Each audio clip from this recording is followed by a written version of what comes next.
Secretary, I want to express my severe concern with the deployment of the National Guard in Los Angeles without consultation of the state of California. There have been photographs that have shown these troops sleeping on the floor and have not been provided fuel, food, or water by DoD. How long will this deployment last, and why were we unprepared to provide them basic necessities such as food and water? The commanders and troops on the field are very well prepared, sir. They responded incredibly rapidly to a deteriorating situation with equipment and capabilities. We have made sure from the top down, as a Secretary of Defense who's been in a unit holding riot shields outside the White House during the chaos of the summer of 2020. I know what it's like to be immediately deployed into a situation like that. There are moments where you make do as best you can temporarily, but we are ensuring they're housed, fed, water capabilities in real time from my office, because I care that much about the California Guard and the Marines and the men and women who are supporting our ICE agents on the ground. You should check it's with your true office. Every day, and that's a disingenuous attack that misrepresents how much we care about our troops and what they're doing to defend ICE agents. I'm not going to take the fact that we don't care about the troops. Nobody cares more about the troops at the top than this Secretary and the Chairman and our department. How long will the deployment last? We stated very publicly that it's 60 days.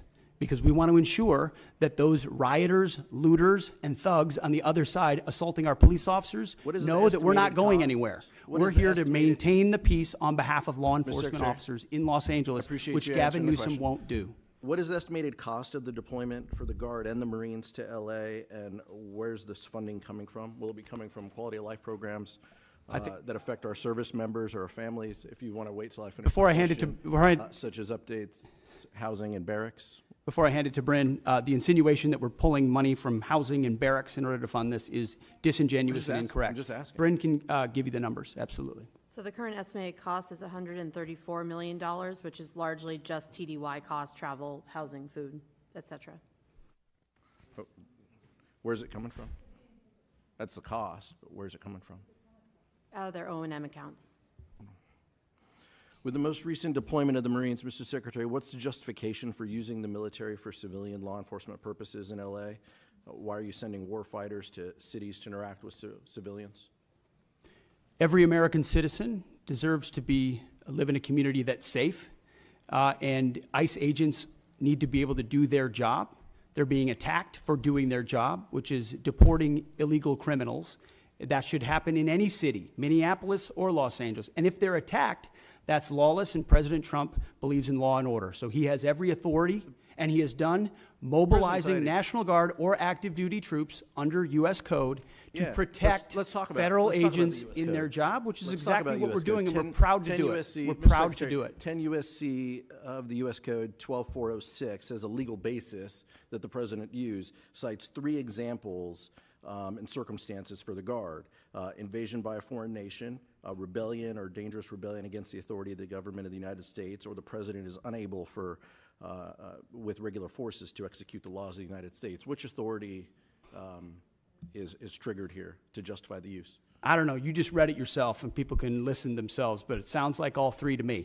If you've got millions of illegals and you don't know where they're coming from, they're waving flags from foreign countries and assaulting police officers and law enforcement officers, that's a problem. The laws of the United States? No, the governor of California is unable to execute the laws of the United States. The President, you said all three apply. The governor of the California has failed to protect his people, along with the mayor of Los Angeles, and so President Trump has said he will protect our agents, and our Guard and Marines are proud to do it. The law also says, Mr. Secretary, that the orders for these purposes shall be issued through governors of the states. You and I both know that President Trump has all the authorities necessary, and thankfully he's willing to do it on behalf of the citizens of Los Angeles, on behalf of our ICE agents, and behalf of our country. We've also pulled $1 billion for the border as well. So this just goes into the same fund, 134. What did Congressman, what's the 134 million? I was asking Ms. McDonald. Okay. 134 million goes on top of the billion that's been pulled for the So border. the funding that was pulled for this year was largely in FSRM, and in this budget, we're actually looking to plus that funding back up to backfill that for our troops and for their families. Thank you, Mr. Chairman.